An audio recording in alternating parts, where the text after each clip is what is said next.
Lineup क्या रहने वाली है और कौन सी टीम विजेता बनेगी, वो सारे के सारे प्रेडिक्शन मैं आपको इस वीडियो में देने वाला हूं, जो आप लोगों के लिए ज्यादातर प्रॉफिटेबल होगा। तो लास्ट तक वीडियो देखना मत भूलना और एक भी बात स्किप मत करना, ठीक है। हर एक बात आज के मैच के लिए इंपॉर्टेंट रहने वाली है, ठीक है दोस्तों। अभी बात कर लेते हैं द 100 लीग 2024 का ये 8वां T20 मुकाबला खेला जाएगा नॉर्थर्न सुपरचार्जर्स वर्सेस साउथ ब्रेवंस के बीच। ये मुकाबला 30 जुलाई शाम 11 बजे खेला जाने वाला है।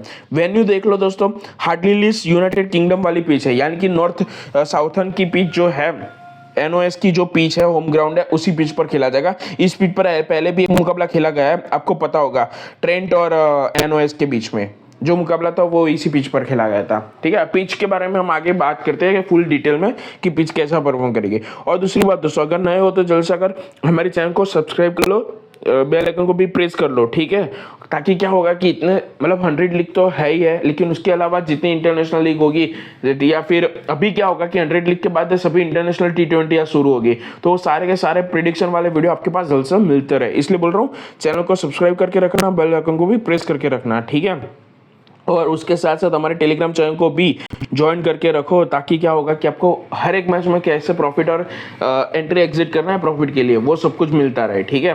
कल हमने 2 मैच खेली थी, वुमेन्स और मेंस वाली 100 लीग की, दोनों के दोनों में डबल लिमिट से प्रॉफिट बनाया है, ठीक है। तो ऐसे प्रॉफिट बनता रहे, तो इसलिए टेलीग्राम को ज्वाइन करना मस्ट पिक रहेगा, ठीक है। तो टेलीग्राम को ज्वाइन करना मत भूलना।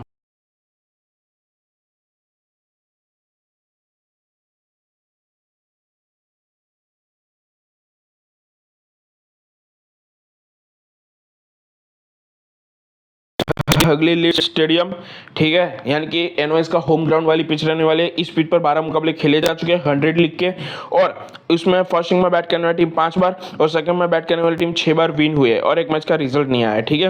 यानी कि इस पिच पर चाहे डिफेंड वाली टीम हो या चेस वाली, दोनों के जीतने के चांसेस इक्वली बनते हैं, 50-50% चांसेस बन सकते हैं।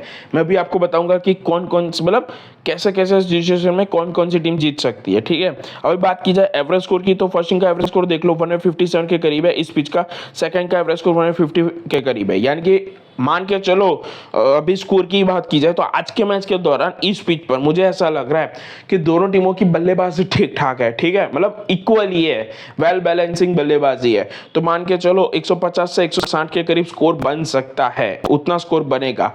और इतना स्कोर भी 150-155 के करीब का भी स्कोर चेजेबल था इस पिच पर, ठीक है। लेकिन हाँ, अगर मान के चलो स्कोर 160 या उससे ऊपर का बन जाता है, जैसे लास्ट मैच में इस पिच पर 183 का स्कोर बना था, 183 का, तो भाई वो फुल्ली डिफेंडेबल होकर गया था।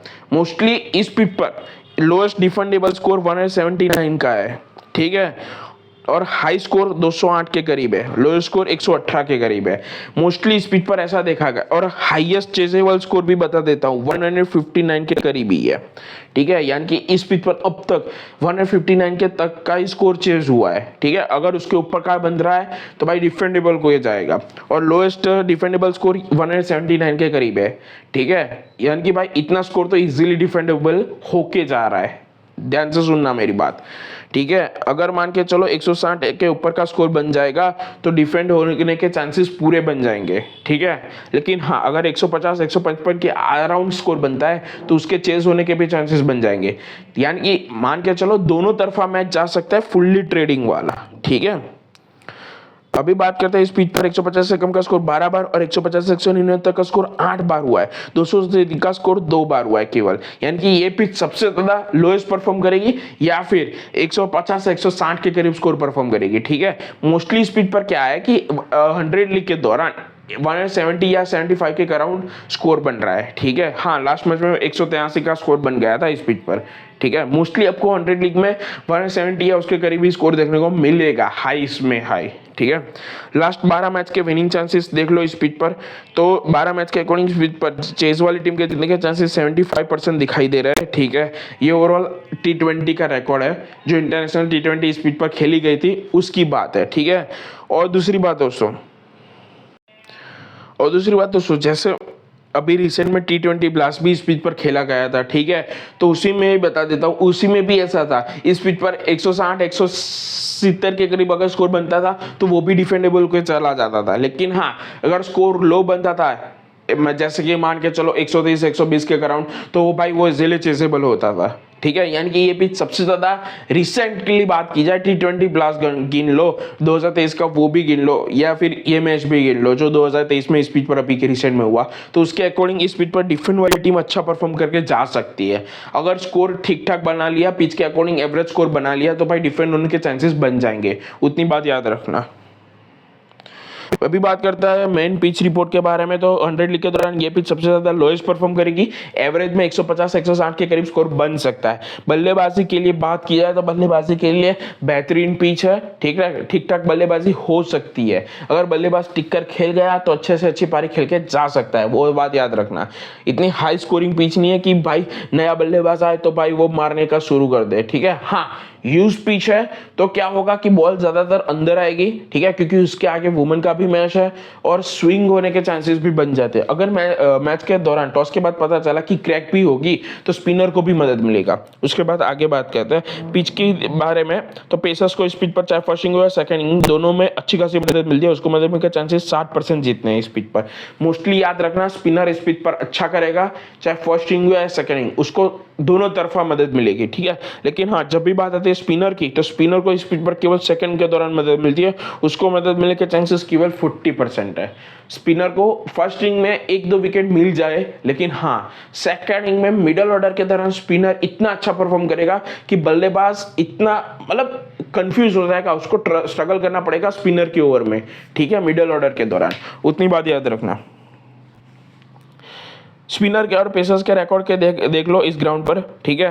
पेसर्स को लास्ट 10 मैच के अकॉर्डिंग 63 विकेट मिले, स्पिनर को 42 विकेट मिली है।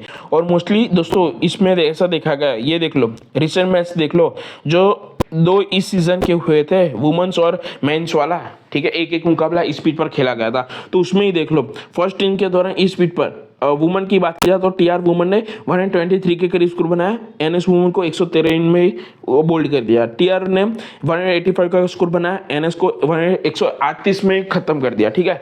और इन दोनों में जो सेकंड में विकेट आई है वो सबसे ज्यादा स्पिनर को मिली है, ठीक है। 2023 का भी मुकाबला देख लो दोस्तों यहाँ पे, ठीक है, उसमें एनएस ने फर्स्ट इनिंग के दौरान 158 के करीब स्कोर बनाया, लेकिन ये चेज हुआ था, जो मैंने आगे बताया कि 159 का भी स्कोर इस पिच पर चेजेबल है, वो ये मैच था, उसमें ये मुकाबला चेज हुआ था, ठीक है, क्योंकि एनएस के अगेंस्ट डब्ल्यूएफ की टीम बहुत तगड़ी थी, तो भाई उस टाइम पे मार गई थी, ठीक है।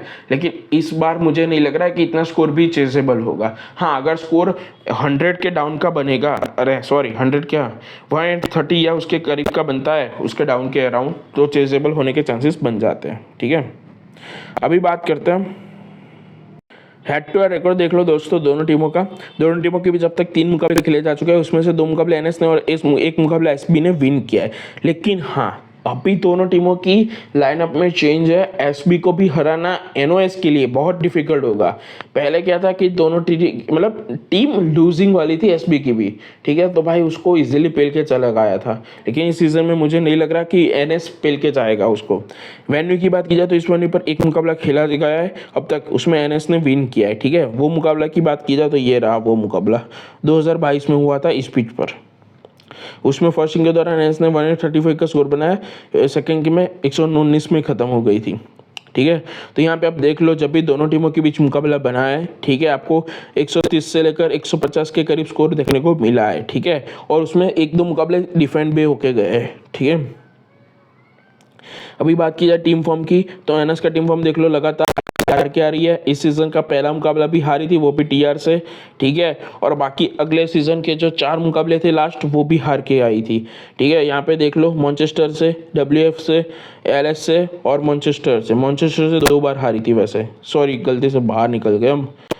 चलो अभी बात की जाए तो साउथ ब्रेवन के टीम फॉर्म देख लो, लगातार इस सीजन का पहला मुकाबला जीत के आ रही है, बाकी तो भाई 2023 के मुकाबले हार के आ रही है। 2 हार के आई थी, बाकी 2 जीत के आ रही थी, ठीक है। तो इसमें मैनचेस्टर को हरा के आई है साउथ ब्रेवन लास्ट सीजन में, बीपी को हरा के आ रही है, ओवल से हार के आई है और मैनचेस्टर से एक बार हार के आई है, ठीक है। और वैसे लास्ट सीजन में, इस सीजन में चलो दोस्तों अभी बात करते हैं टीम कंपैरिजन की। तो यहाँ पे ओवरऑल टीम कंपैरिजन देख लो। विनिंग चांसेस की बात की जाए तो एनएस के जीतने के चांसेस 40% है, एसबी के जीतने के चांसेस 50% है, ठीक है। एवरेज स्कोर देख लो 143 के करीब है, 134 के करीब है। हाई स्कोर 201 का है, हाई स्कोर 196 का है, लो स्कोर 83 का है, 91 का है, ठीक है। अभी ऑन वेन्यू रिकॉर्ड देख लो दोनों टीमों का, ठीक है। उसके जीतने के चांसेस 20% है। एसबी अभी एक ही बार मुकाबला खेली है और वो भी हार गई थी, इसलिए 0% है। वो भी 2022 में खेली थी, ठीक है। अभी क्या है कि दोनों टीमों की लाइनअप में चेंजेस है, तगड़ी टीम है, तो भाई दोनों ट्रेडिंग वाली मैच होके जा सके, दोनों तरफा मैच आएगा, वो बोल रहा हूँ। एवरेज स्कोर देख लो 157 के करीब है एनएस का, एसबी का 119 के करीब है। भाई वो तो एक ही बार खेली थी, उसमें 119 का स्कोर बना था, इसलिए भाई वही रहेगा। हाई स्कोर 200 का है, लो स्कोर 135 का है, ठीक है। वो जब भी इस पिच पर एनएस ने हाई स्कोर माना था, मैथ्यू शॉट ने अच्छी पारी खेली थी उस टाइम पे। प्लेइंग 11 देख लो दोस्तों। तो भाई एनएस की बात की जाए, जी क्लार्क, ओगड़े, MS Jones, Matthew Short, Nicholas Pooran, Adam Hose, J Clarke, B डेवर, खालिद राशिद, एम्पोर्ट्स, सी पार्केजन्स। अभी साउथ की ओर से जेविंस, डी हगिस, एल पुडी, एयरवाइस, एल डॉरेंस, जे कॉलेप्स, सी जॉर्डन, जोफ्राजर, R Ahmed, C Overton, T Mills. तो ये कि दोनों टीमों की प्रोबेबल प्लेइंग 11, ठीक है। और आज की मैच के लिए बता दे रहा हूँ, ठीक है, दोनों टीमों की बल्लेबाजी बेहतरीन है, ठीक है। मतलब मान के चलो अभी यहाँ पे ही देख लो साउथ ब्रेवन में ये ओपनिंग बहुत बढ़िया है, ठीक है। मतलब जोफ्रा आर्चर तक बॉलिंग है, ठीक है, सॉरी बल्लेबाजी है। सी जॉर्डन भी अच्छे खासी बल्लेबाजी करके जा सकता है, 20-25 रन मार के जा सकते हैं, ठीक है। जॉर्डन भी हमारा, तो भाई उतने तक तो बल्लेबाजी है, इसमें भी उतने जे क्लार्क तक को बल्लेबाजी है। लास्ट मैच में बी डिवर ने और एम्पोर्ट्स ने भी अच्छे खासे रन माने थे, तभी टीम 138 तक का स्कोर बना पाई थी, ठीक है। और दूसरी बात दोस्तों, आज की मैच के लिए मुझे लग रहा है मैथ्यू शॉट अच्छा करके जा सकता है और निकोलस पुरन भी है, ठीक है। तो इन दोनों की पारी आ सकती है, और उसके साथ साथ एडम होश भी है, ठीक है। तो भाई बल्लेबाजी दोनों टीमों की बेहतरीन है। हाँ, मुझे एनएस के कंपेयर में साउथ ब्रेवन की बल्लेबाजी थोड़ी डाउन लग रही है, ठीक है, क्योंकि उसमें क्या है कि अगर स्टार्टिंग के 1-2 प्लेयर आउट हो गए तो भाई नीचे से हैंडल करने वाला कोई इतना पावरफुल बंदा नहीं है, ठीक है, उसलिए।